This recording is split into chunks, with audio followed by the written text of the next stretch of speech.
Yeah, so hi Rick. Really Hey, amazing to, John. to be talking to you. So yeah, good afternoon. How's your day been so far? It's been great. I've been here at the Johnson Space Center, which is actually where I started, Oh and wow, okay. it's like coming home. Oh wow. But the people are great, and it's always fun to be here, even if it is for a whole bunch of meetings. So Right. Can I ask you like how long ago it was that you started there, even generally? yeah, so I actually started when I was a student. NASA has Wow. this wonderful co-op program Okay. that I went from. I started teaching astronauts literally while I was still in college. Really? Wow. And it was, That's yeah, I was advanced. teaching initially the computers on board the space shuttle, and then I got to actually do rendezvous. But I was doing all of that while I was in college. If you told me that was even Wow. possible, I would have said that you're crazy. Wow. But I was able to do it. It was totally fun. That does sound crazy, even today. But hey, if that's possible for students, that's Yeah, fantastic. Yeah, what an opportunity. Because I was really fascinated. Obviously, we want to talk about some of the work that you're doing, more recently, especially around Mars. That will be yeah, super inspiring.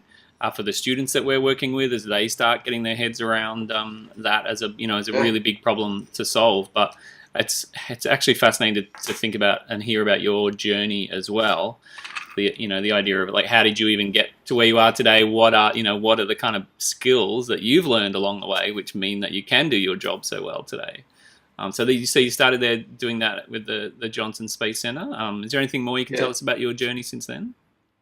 Yeah, so actually, I would, Jonathan, like to back it up just a Yeah, little yeah, bit because I think part of being a student is you always kind of want that total plan, and I would say basically I had to change my own personal plan about oh five or really? six times, and probably Right, have to okay. change it five or six more times Yeah, right. before I'm done. Yeah, yeah, okay. Um, and so I studied history to begin with because I Yeah, loved history, cool. yeah, and I Hey, loved yeah, math and science. But yeah, I was a history teacher. We were talking about that. Yeah. yeah, totally That's cool. great. And I loved it. I wrote a thesis on how frontiers impact societies, and then I wanted to really do the frontier thing. Frontiers. And Yeah. so I went back to school for aerospace engineering. I got and that was really a hard transition for me personally. Okay. But I got through it, and I had a lot of Mm. great people encouraging me along the way. And then I started working at NASA literally almost within the year of starting Wow. back into school, which Yeah. Okay. totally was amazing because it gave me a focus. And then I spent a number of years doing crew training for the space shuttle. Yeah. Wow. Uh, and then Sorry, can I later ask? on, Sorry, can I ask? oh, go ahead. Did you get to meet the Australian astronauts at all who were part of that program? Oh, yeah, yeah. I mean, and you're Yeah. like family with them because Yeah. Okay. when you're training for a space shuttle mission, it lasts. Well, I worked one flight, and the training, Jonathan, lasted for 2 years. Wow. Okay. And so instructors, the crew, the flight controllers, and that's one of the most amazing things about human spaceflight that people don't realize is that it's Yeah. like a family. Sure. Um, and it really is an incredibly Hmm. rewarding team to be a part of. And Okay. The team skills. that is hard to convey to someone how cool and Yeah. how rewarding that is. Yeah. Yeah. I mean, it sounds like the ultimate team really was what you're all working together to achieve. Yeah. Uh, I maybe have a slightly different perspective Yeah. because I mean there are amazing teams all over this Yeah. planet. Of course. It was a team I felt really lucky to be a part Mm. of for Yeah. sure. Yeah. Cool. And then so I did that. Then later Mm. on, the United States and Russia started working more very closely on the International Space Station. So Yeah. I got sent Hmm. over to help with our astronaut training in Star City, Russia. Yeah. Wow. And I did altogether about three and a half years over Wow. there, and then I Hmm. came back and started doing international stuff. And then I eventually got sent up. Eventually, actually started doing flight control. Became a capsule communicator, Uh huh. which is the people who talk with the people on board. In this case, the space station or the space Yeah. shuttle, as the case. Mm. And that was just Jonathan, some great opportunities. I got from the Mission Control Center. I got to work with crews that were actually doing spacewalks, which was totally Yeah. fun. Um, and, Wow. and Yeah. also Yeah. kind of like a little humbling because when you do it, you go, "Oh my God, this is real." Yeah. And then Yeah. Not. somewhere there, I got sent up to our headquarters office in Washington, and Okay. I somewhere there I started doing Mars stuff. Yeah. and I totally fell in love with it. Yeah. Cool. And now that's pretty much what I do all the time, Yeah. and Wow. it's got people from all over this planet doing really cool Yeah. stuff, and I Yeah. feel really lucky to be part of that team. Yeah. Well, I mean, you were talking about having studied, frontiers, Yeah, and I can definitely see the link there, yeah, to, obviously space and space exploration, and then especially, Mars. That just makes perfect sense to me. Even though, yeah, you might think, well, history is way over here, and then space is here, but. One of the things that we try and talk to students, etc., and teachers and adults about as well is that idea of you can't just separate those kind of things. right. And Ultimately, actually, if I might, yeah, so in the tell us. States, what a frontier is evolves with our capabilities and knowledge of ourselves. Yeah, okay. So in the United States, we had probably, I'm sure y'all had it in Australia too, as essentially it was colonized. But we had, a big section of our country that was called the Louisiana Purchase. Mm-hmm. And, you had the Lewis and Clark expeditions going out there. I've heard of that, yeah. For those people at that time with their level of technology, that was really a frontier. Yeah. They did not know if they would come back. And they were it was probably almost about a 3-year mission. Yeah. Then, if you gave us a Louisiana territory tomorrow, we would have highways and Walmarts all over it in 30 years, because that's not a challenge for us. Right, yeah. With our level of technology. Yeah, okay. For for the human species, where we are right now in terms of learning to work together, learning with the technologies we have, Mars is that destination. That's the thing that pushes you. You don't know if you can do it. We've got a feeling you can, which is what Lewis and Clark had, but what? In the end, you got to go prove to yourself that you actually can do it. Yeah, and I mean, for all of us, our future is like that as well. Some of us might be lucky enough to be, maybe, we talked. I use the idea of the Mars generation when we're talking with students. That, they're going to be the right age, etc. But that idea of the future being our frontier, and so what? We might not have solved that yet, but that challenge is the fascinating thing, and then actually trying to unpack, which is what we try and do. What are the things that are going to give you the best chance of succeeding?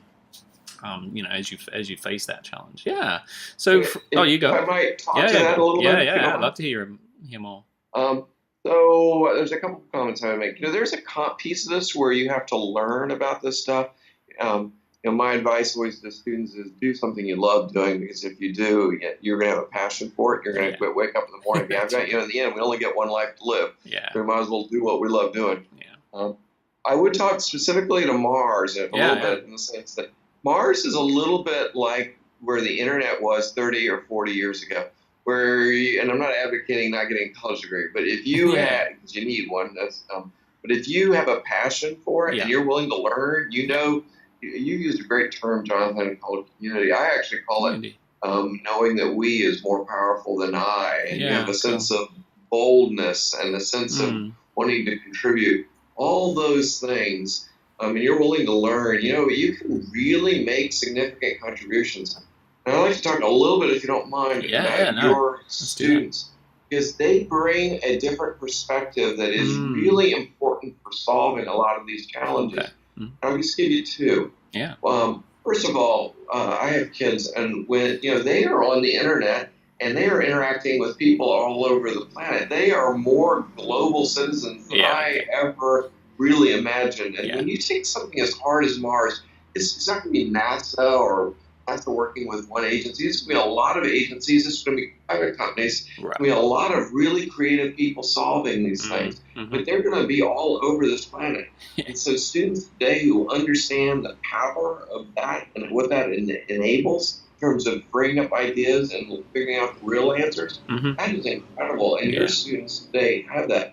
The other thing they do is computers are a integral part of their lives, more so than maybe people in my generation or even older, right? And they have almost, the term I would call a symbiotic relationship. Yeah, sure. Yeah.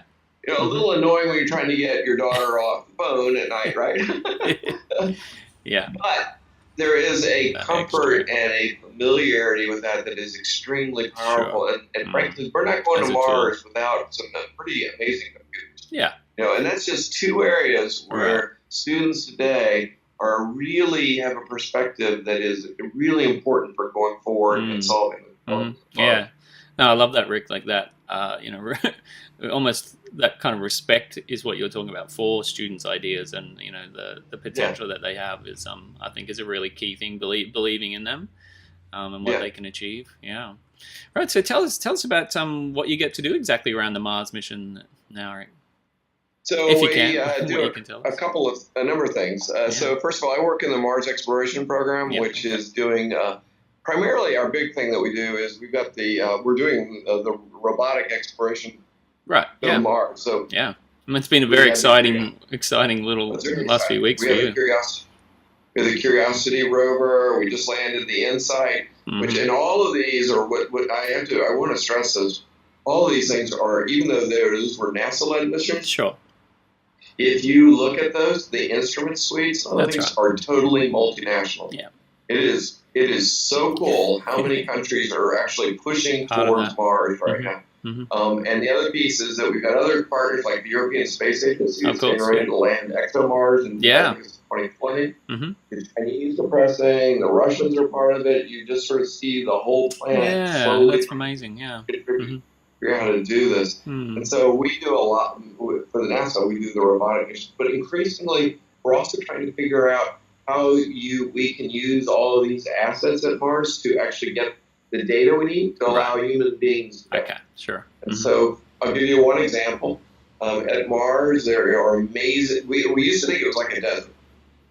Now we realize that there's actually whole buried oceans and glaciers at Mars, and it's a tremendous volume of water. And understanding, and so you can think of it, it's a little simplistic, but it's not a bad description. I think it was covered with dust, right? Planet, all these stuff storms.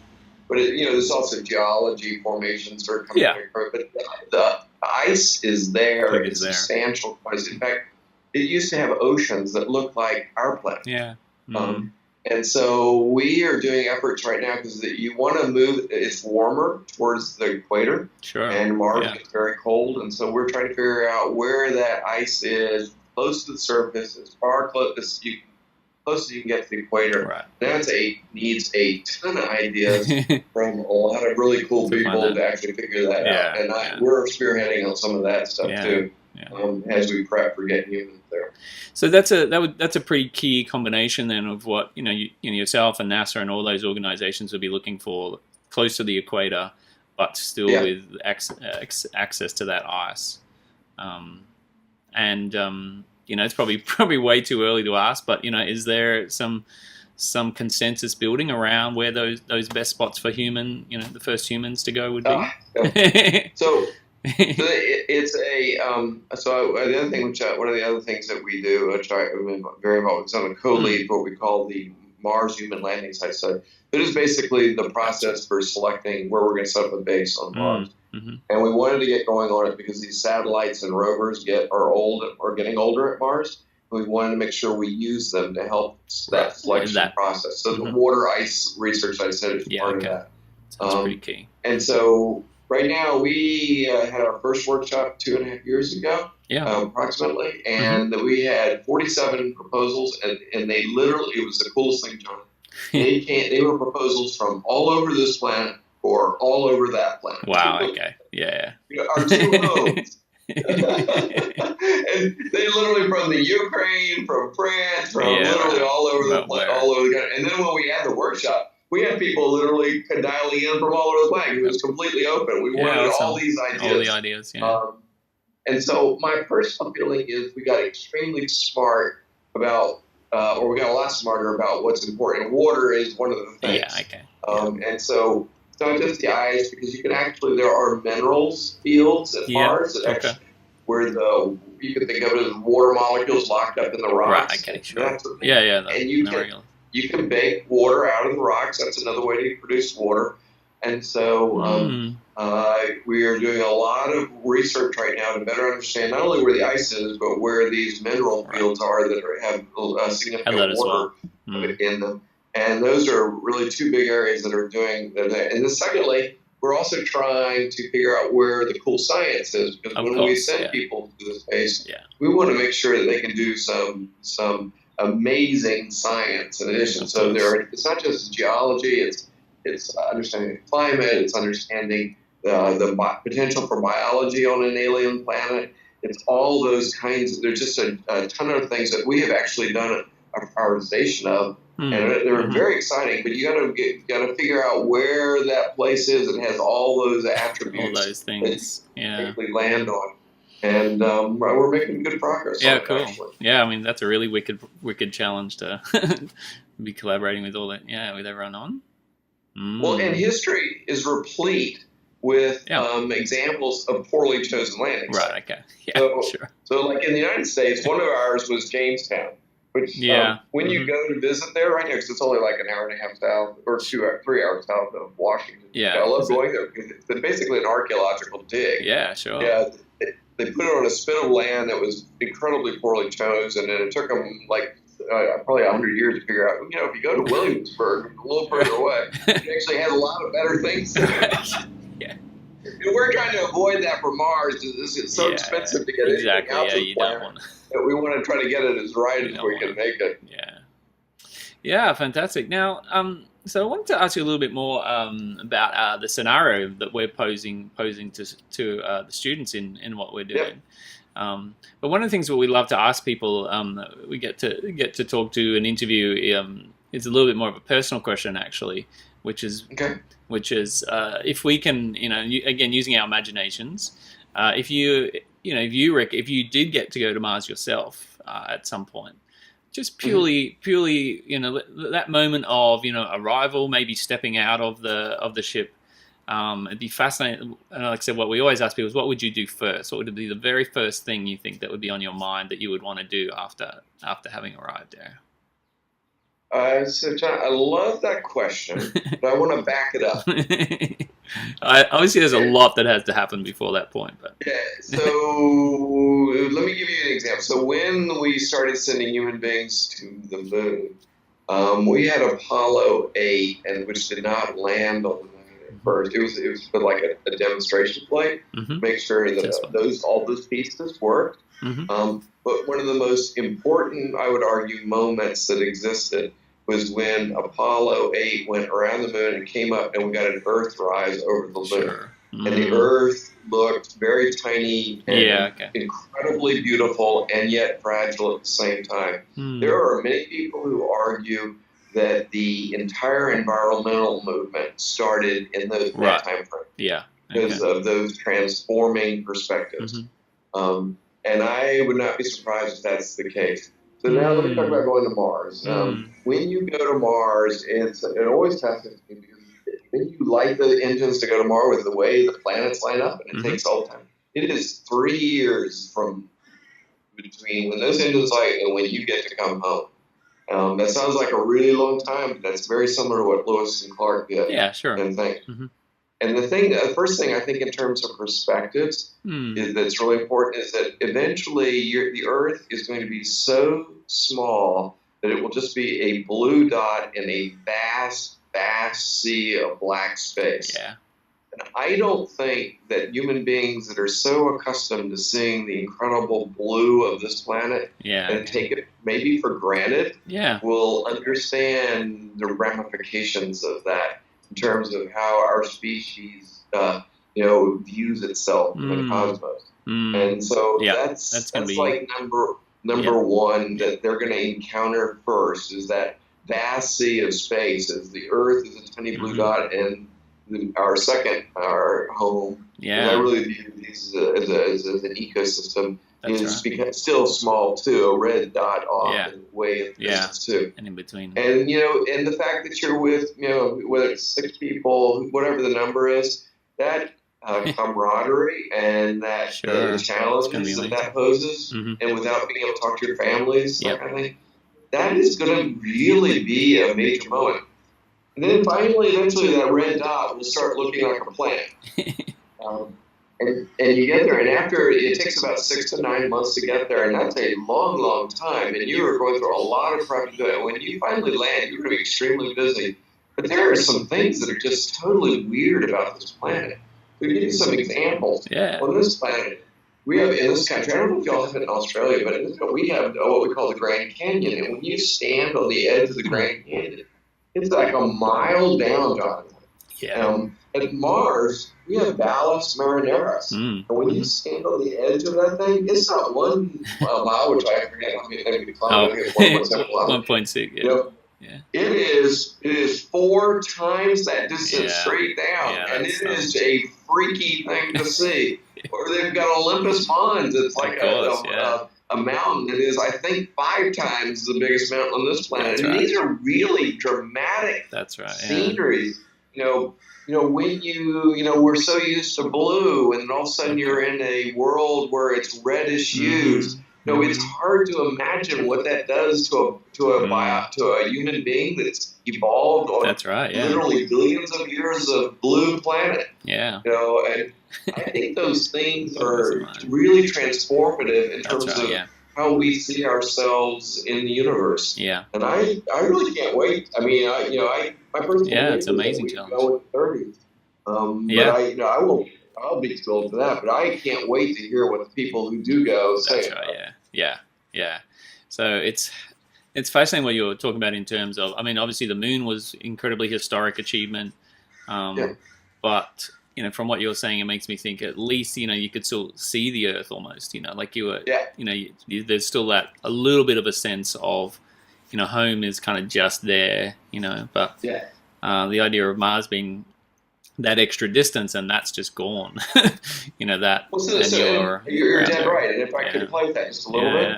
So with the moon, they were essentially on trajectories or paths, if you will, that if they screwed something up, they could just come right back to the Earth. The thing about Mars that's really humbling is that when you light the engines to go, you are not coming back, and you have to do other burns out at Mars to actually get yourself to come back to this planet. And so there's a lot of it makes me weird. But the lunar stuff is actually it's enabling, but it was relatively safe compared to this idea of going 140 million miles. That's right. I think. But it's a long, long way that human beings have never gone, and that's going to be pretty bold. And even just that psychological challenge then is going to be amazing. And it's something we talk about a little bit in our workshops as well. I draw on my drama teacher and role play backgrounds. We do some visualization activities to help change the idea of the kind of green blue planet, and then what's it going to be like to be surrounded by metal and glass, basically, and plastic, and that being your kind of your entire environment. And that kind of leads us to the actual scenario that we posit to the kids. And we talk about an idea of maybe there will have been some kind of humans arrive in the 2030s at some stage. But we get students to think even a little bit further ahead, to say about 2050. Cool. And we say, look, there's been a base in humans, kind of on Mars for maybe 10, 15 years.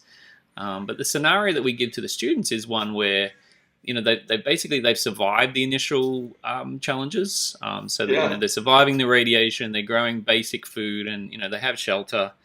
That kind of stuff is, we assume that that's been solved.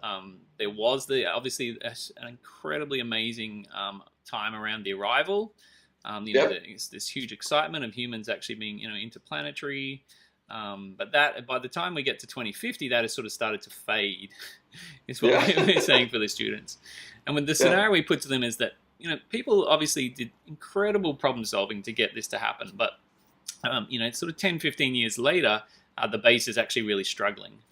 That's obviously, it's a very monotonous life in a lot of ways for people who are committed to living there. And at the same time, by about 2050, again in our scenario, we're saying there's a bunch of humans who are wanting to move a bunch of humans there for various reasons. But the base is it's just not a sort of the kind of happy, thriving community yet. So the challenge we give to the students is we say, look, we need to take some kids with their fresh ideas, completely fresh thinking and fresh ideas to basically to work out what would Mars need if it was going to be a really thriving community. Yeah. Rather than just a little outpost, but to be a thriving community, what would it need? And and sometimes a school will say we want students to work on this one particular aspect, which might be around greenhouses and growing food, or sometimes we'll leave it as just as an open, which is actually wonderful just to see what the students come up with. And the most recent one that I did, Rick, we had some students kind of nutting around this problem of, okay, if we're going to live there, especially as kids, what are we going to need so that life is kind of exciting and interesting for us? And one of my favorite ones that some kids came up with was basically designing a version of soccer for Mars. We called it the first sport on Mars. What would that need to look like? And we talked about it, and there's this idea that sort of a modified game of soccer in some way. It's competitive. You've got team spirit, you've got exercise. Maybe that would be really important for that, to get that community spirit going. So, but I'd be fascinated. I mean, this is kind of putting you on the spot, but in that sort of scenario, if we move to 2050, what you may have some thoughts on what they really need for that community spirit at that stage. What would your thoughts be on that? So, first of all, I think it's a totally cool question, and I think. A couple of comments I would make is that, so for a while I actually co-led an effort to do psychological support for crews on board the space station. Right. And one of the things I learned doing that work, which I totally love, is that when you have human beings in a extremely remote and hostile environment, the more you can make it feel like home. Right.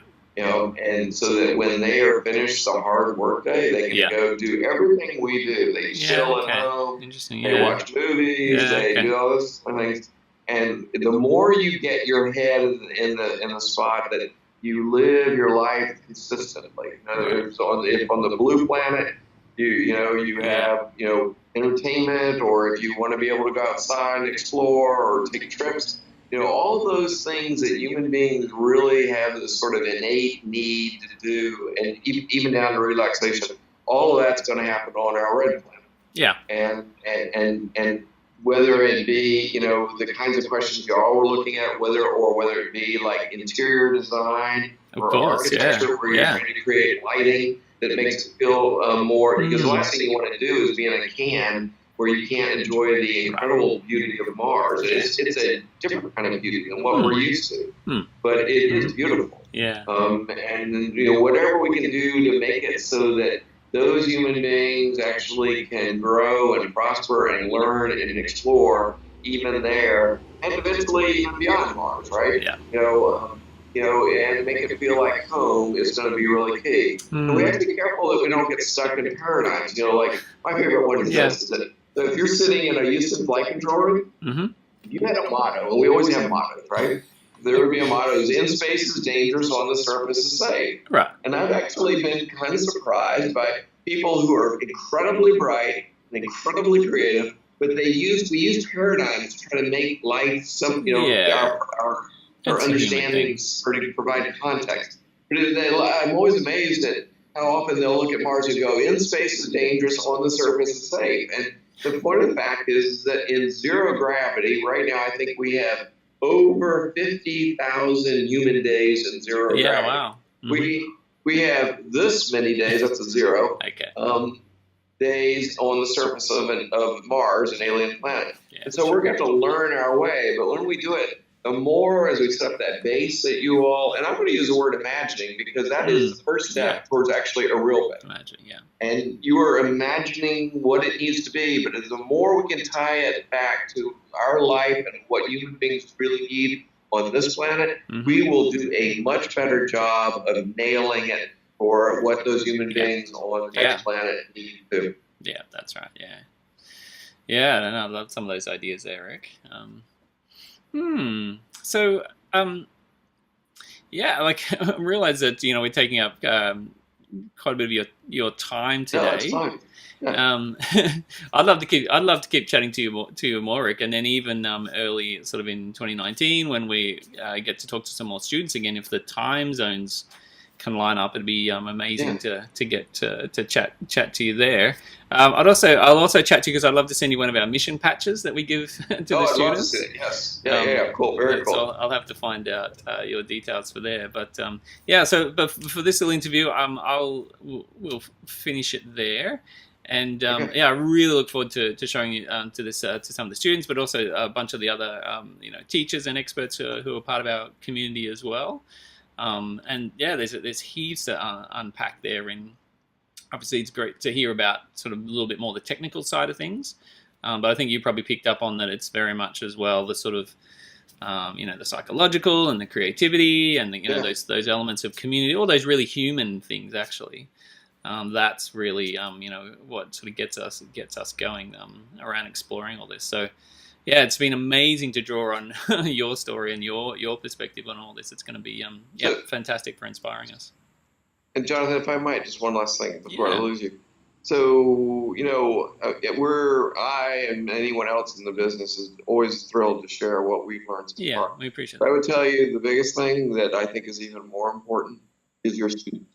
And I mean that because this is not going to be solved. Like I mentioned, that flight control team, wouldn't have a paradigm. That's because that's what they do. Students come at these problems with completely different perspectives.